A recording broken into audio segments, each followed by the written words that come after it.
Olá, amigos. Nosso encontro agora é para comentar rapidamente sobre a palestra de ontem, na Faculdade de Medicina, aqui em Passo Fundo, sobre o autismo. Então, nós apresentamos, né, as dificuldades que todos nós estamos enfrentando para conseguir fazer com que a sociedade respeite um pouco mais a pessoa que tem o transtorno do espectro autista e todas as deficiências intelectuais, transtornos, síndromes, etc. E nós estávamos comentando sobre um problema que realmente nós temos que pensar e refletir bastante.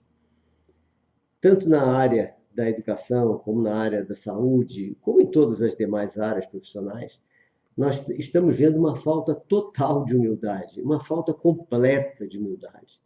E essa falta de humildade faz com que as pessoas se arvorem de sabedores totais de um determinado assunto, e quem sofre é o paciente, quem sofre é o aluno, quem sofre é a criança, quem sofre é o adolescente, quem sofre é a pessoa que tem alguma coisa, algum transtorno, uma síndrome, e que precisa da ajuda de alguém que esteja aberto ao estudo constante, aberto ao diálogo constante, para errar menos.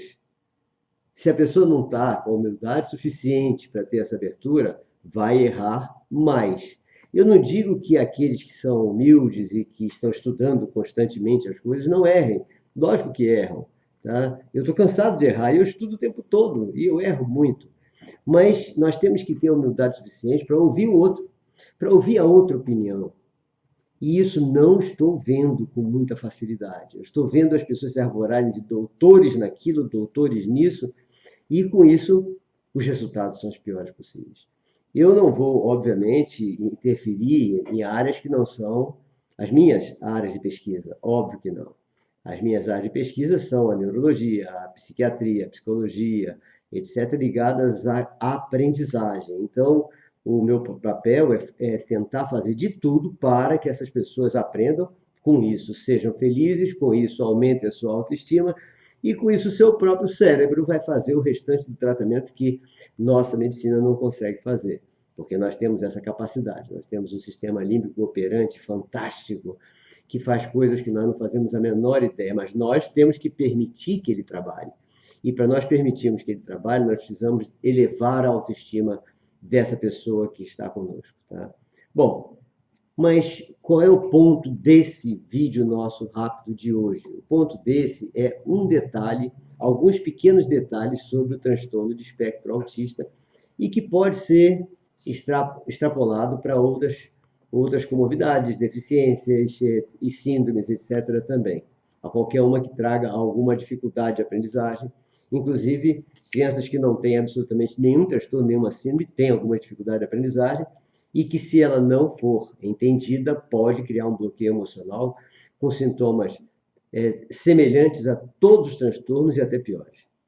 Bom, o caso é o seguinte: em primeiro lugar, nós temos que ver que, no caso das deficiências intelectuais e do transtorno espectro autista e do síndrome de Down, etc., a única coisa que nós precisamos é criar um diálogo franco, aberto, humilde, entre médico e professor. Nos municípios, entre Secretaria de Saúde e Secretaria de Educação. Nós podemos colocar também a Secretaria de Ação Social nessa história, porque ela é muito necessária. Mas, principalmente, médico e professor. Principalmente, saúde e educação. Por quê? Porque é dentro de uma escola, não é nem dentro da nossa casa. É dentro de uma escola que nós temos possibilidade de identificar anomalias, síndromes, transtornos, dificuldades que venham a necessitar um apoio da saúde. E é dentro da escola que nós analisamos quais os efeitos do tratamento que está sendo feito pela medicina. Porque a partir do momento que um profissional médico prescreve um determinado tipo de tratamento, quem está observando essa criança, o seu comportamento, as suas atitudes, a sua capacidade de aprendizagem, se aumentou, se diminuiu, É o professor em sala de aula. Então, os professores têm que estar com esse olhar e os médicos têm que estar com essa abertura para poder receber de volta do professor as informações de como está procedendo aquele seu paciente. Então, esse diálogo, se não houver esse diálogo, os dois estão completamente cegos. Cegos no mau sentido, não é cego por deficiência de visão. Cegos que não querem ver. Por quê? Porque o profissional médico vai continuar prescrevendo seus medicamentos apenas com a informação dos pais, a informação que nós, pais, passamos para os médicos, nem sempre é a mais correta. Reparem que nós nos enganamos muito com nossos filhos em casa. Agora, os professores, como têm uma forma mais ampla de verificação de muitos alunos, eles têm como identificar algumas características que não estão dentro de um determinado, não é padrão, não queremos padronizar, mas dentro de um padrão de comportamento que signifique um transtorno, um aumento de sintoma, coisas assim. Então, esse diálogo entre professor e médico é super importante. Então, isso nós temos que estimular o mais rápido possível. Esse diálogo não está acontecendo nem dentro das próprias universidades, ou seja, o diálogo entre uma área de ciência e outra área da ciência. Então, o erro já começa aí. Então, nós precisamos, agora vamos focar nesse nosso. Então, o que nós, na escola e nós, na clínica, podemos fazer? Na clínica, o ideal é a humildade para saber que aquela conclusão que nós estamos chegando sobre aqueles sintomas daquele paciente podem ter características diferentes das que nós estamos observando, das que nós vimos nos livros de medicina, das que nós vimos nas aulas de medicina. E na escola? Na escola nós temos que observar quais são os grupos de alunos que estão em tratamento, que estão com mais facilidade de aprendizagem e quais os que não estão. Quais os que estão com mais dificuldade de comportamento e quais os que não estão. Com esse diálogo, fecha tudo. Nós precisamos fechar, precisamos provocar isso. Por exemplo, nós temos observado em todas as escolas que nós temos damos apoio, né? Não só nas nossas, lá no IUP, lá em Salvador, como nas escolas que nós apoiamos e que estão em contato conosco permanentemente, uma coisa interessante que todos os médicos têm que saber. Eu passo para os médicos que estão em contato. Tá? Por exemplo, todas as crianças, até hoje, que estão seguindo uma dieta rigorosa, nós estamos tendo uma capacidade, tá, nós estamos percebendo que nós estamos tendo competência para fazer eles aprenderem todos os dias alguma coisa. Porque eles estão mais concentrados, estão com uma linguagem melhor, eles não estão com tantos sintomas gastrointestinais como ficar com infecção intestinal constante, eles estão se comunicando melhor, eles estão reduzindo aquele processo de autoagressão, se cortar, bater com a cabeça na parede, eles estão diminuindo estereotipias, diminuindo hiperatividade. E isso é apenas uma coisa, são as crianças que nós estamos percebendo que estão com um processo de dieta rigorosa. Agora, o que é esse processo de dieta rigorosa? Bom, aí é com o médico. Essa parte é com o médico. Que tipo de dieta vai ser feita? Tem que ser controlada pelo médico, pediatra, nutrólogo. Tem que ser controlado também por nutricionista. Não é uma dieta fazer por fazer. Ver no livro, tem que tirar glúten, caseína, lactose, nada disso. Tá?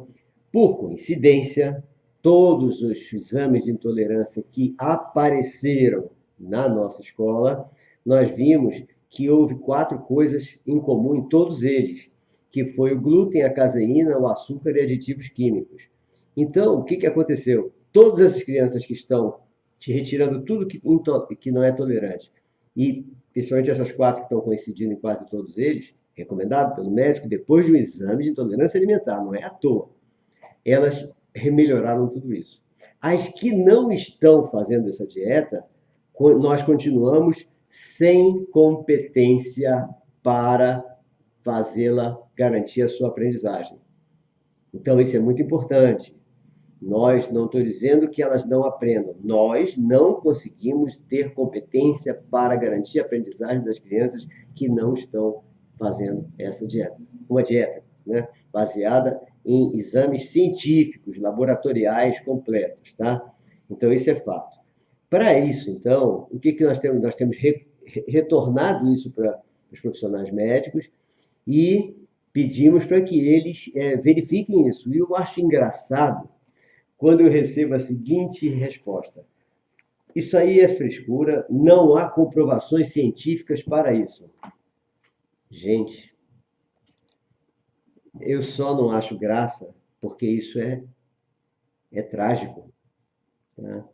Quando nós dizemos que não há comprovação científica para uma coisa, porque não o professor na faculdade não nos ensinou, porque o manual de neurologia, aliás, psiquiatria, não está escrito isso, e em vez de nós irmos procurar as comprovações científicas que estão todas publicadas, todas, por exemplo, as comprovações científicas sobre a dieta estão todas as realizadas pelos pós-doutorados de Aderbal Sabra estão reunidos no Manual de Alergia Alimentar dele. É só ler.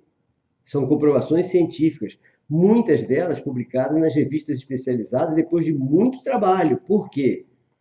Se nós formos esperar que uma comprovação científica dizendo que você, fazendo uma simples dieta, retirando simplesmente alguns nutrientes, a criança reduz todos os seus sintomas, o que vai acontecer? Qual é a revista científica, que por sua vez é patrocinada pelos laboratórios farmacêuticos, vai publicar isso?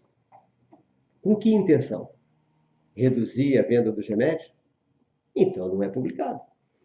Aderbal Sabra só conseguiu publicar as suas comprovações científicas depois de muito trabalho, fazendo vários pós-doutorados lá nos Estados Unidos. Não tinha mais como reagir contra ele, porque ele está com uma fama muito grande internacionalmente. Mas não precisa ir lá, basta ler o livro Manual de Alergia Alimentar.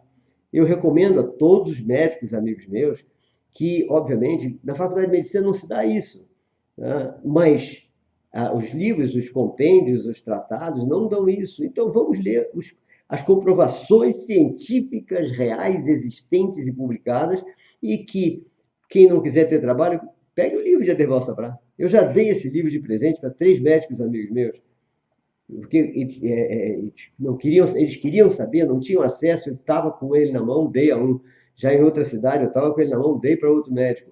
E eles estão contentíssimos, super alegres, porque nunca tinham percebido essa parte.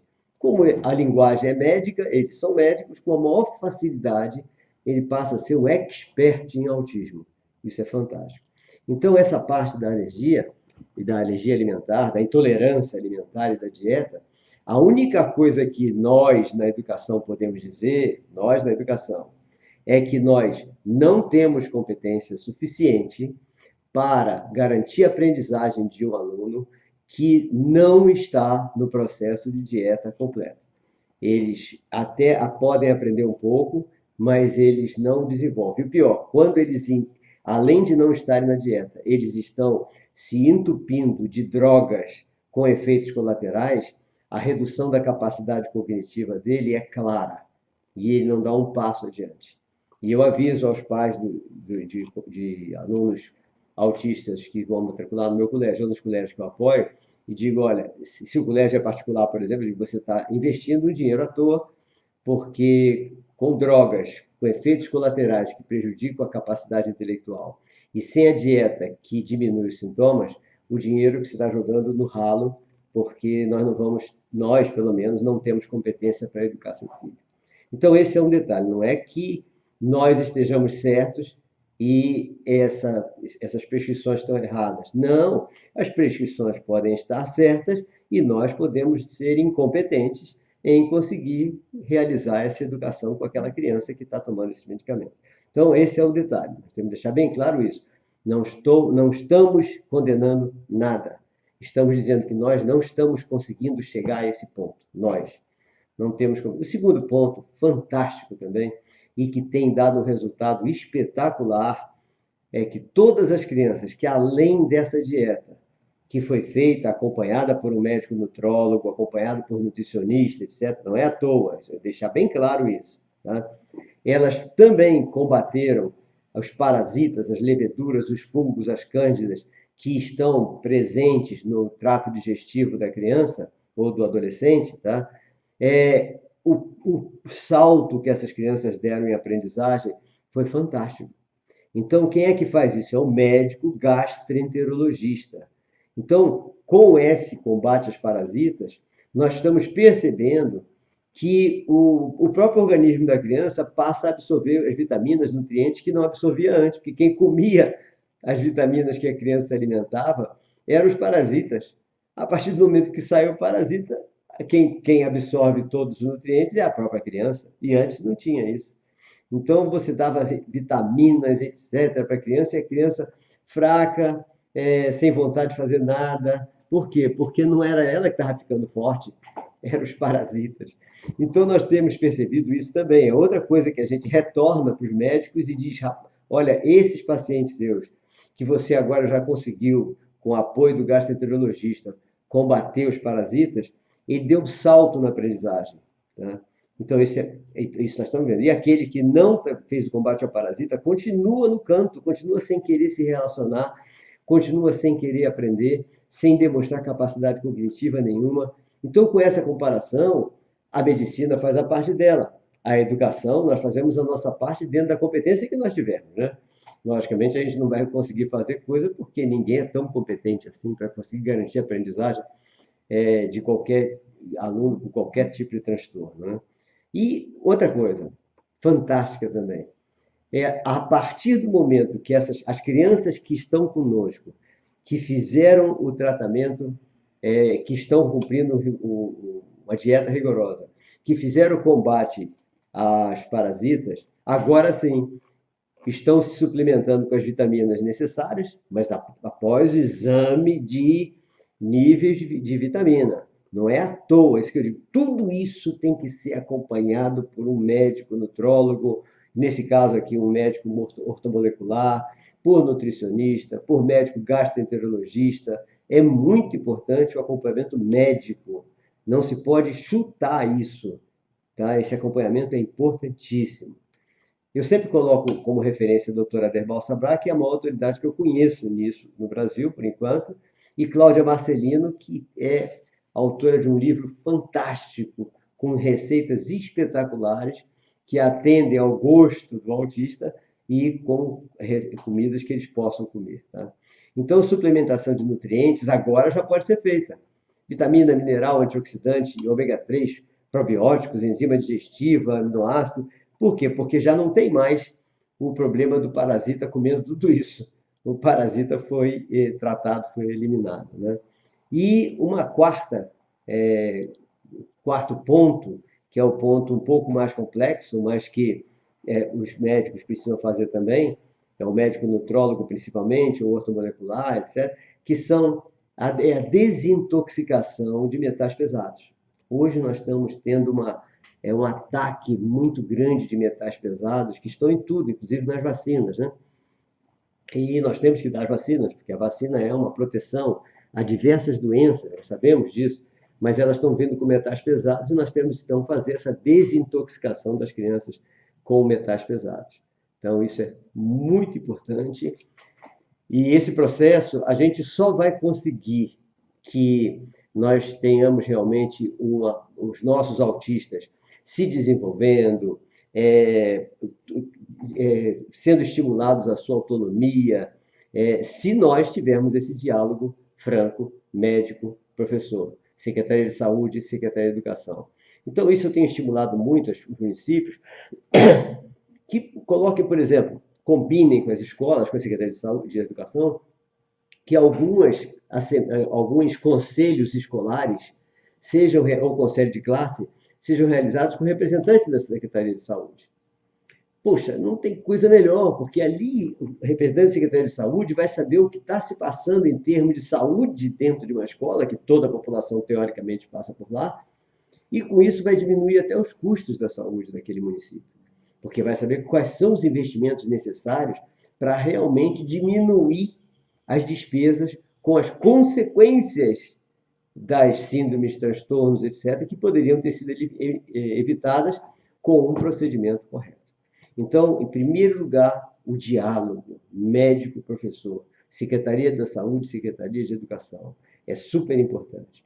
E uma coisa também que tem trazido uma série de preocupações é que isso que nós estamos falando agora, nós pelo menos estamos acompanhando agora, tem 10 anos no máximo, 8 anos talvez, e todo mundo está começando a acompanhar agora. Alguns nem se tocaram ainda que precisam fazer esse acompanhamento. Né?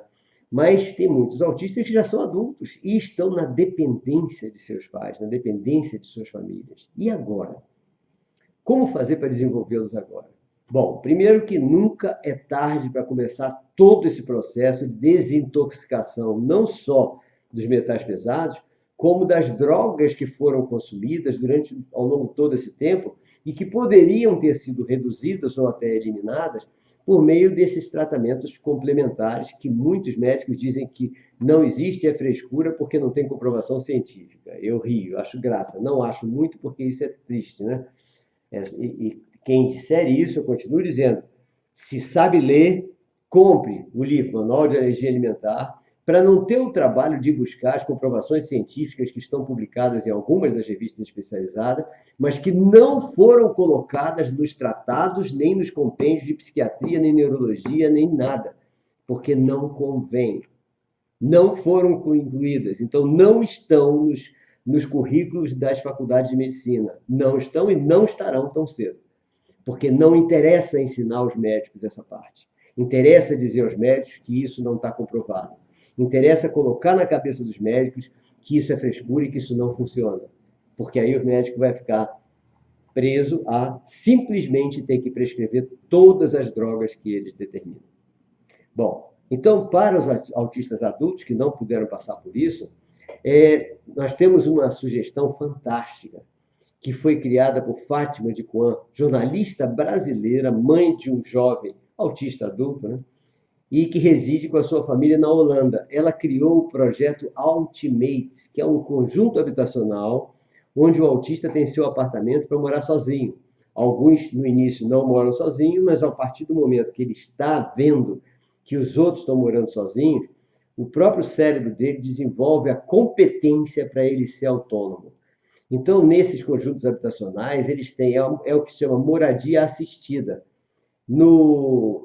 Para os autistas moderados e severos, essa moradia assistida é necessária. Alguns deles, essa moradia assistida pode ser parcial. Ou seja, durante uma parte do tempo tem alguém com ele, e outra parte do tempo ele está sozinho, para ele se acostumando e se desenvolvendo autonomamente. E fica mais barato, fica viável economicamente, porque um edifício tem um monte de autistas. Então, vê quais são as necessidades desses autistas. Então, ali tem os profissionais de atendimento que são necessários a atender 2, 3, 4 apartamentos daqueles. Então, eles têm, no autista moderado e severo, terapia ocupacional, fonoaudiologia, terapias de comunicação, às vezes a terapia individual, acompanhamento em pequenas tarefas para aqueles que ainda não se desenvolveram, e no leve, mediação para os cursos que eles estão fazendo. Eles saem, vão trabalhar, vão estudar e voltam para o apartamento. Né? Por que isso é bom? Porque em casa nós não temos condições de fazer isso. Como é que em casa você vai ter a fonoaudiologia, a terapia ocupacional, a terapia de comunicação, tudo isso? Se tiver muito dinheiro, pode até ter, mas é uma despesa e um sacrifício muito grande. Agora, quando você junta, ainda tem mais. E em casa, ele se acomoda à dependência de pai e mãe, e não desenvolve.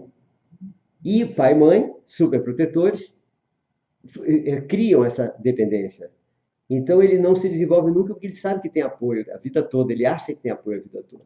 Já num apartamento que ele é o dono do apartamento, ele mora sozinho ali, ele naturalmente vai desenvolver a sua capacidade de autonomia. Então esse projeto eu recomendo que todas as associações de autistas, etc., busquem essa ideia lá com Fátima de Coan, da Holanda, e vamos implantar isso em tudo que é cidade. Nós estamos precisando disso em tudo que é cidade, principalmente porque o número de autistas, a tendência é só aumentar. Nem vou dizer por quê, porque está perigoso dizer por quê. Embora todo mundo já tenha lido na semana passada algo semelhante, uma imensa multa que alguma empresa recebeu, mas é perigoso a gente ficar falando sobre isso. Mas o autismo vai aumentar, e vai aumentar muito. Segundo Stephen Zeneff, 2025, para cada 2 crianças nascidas, uma será autista. Então, ou nós tomamos providências para dar esse apoio, ou alguém toma providência para evitar esse aumento, não sou eu, não somos nós dessa parte, tá? Nós pretendemos ainda evitar um acidente, como tem acontecido com alguns colegas nossos. Bom, então, esse que é o detalhe que eu queria passar hoje, ou seja, a mensagem é a seguinte: médicos e professores, né? Vamos ser humildes o suficiente para saber que não é porque eu sou professor que o médico não pode me dar uma sugestão. Não é porque eu sou médico que eu vou achar que, por ele ser um professor, ele não pode me realimentar com os resultados da terapia que eu estou fazendo com o meu paciente. E nós precisamos uns dos outros. Então, a humildade no exercício das nossas profissões, eu acho que é o único caminho para que nós tenhamos bons resultados no tratamento, no acompanhamento, na educação daquelas pessoas que estão conosco. Pelo menos eu, na educação, sinto isso. Se eu não tiver um diálogo com os médicos que tratam dos meus alunos, eu estarei dando murro em ponta de faca. Eu não estarei dando um passo adiante. Porque nesse diálogo nós podemos chegar a uma conclusão de quais são as terapias que eles estão fazendo e que está tendo um resultado bom.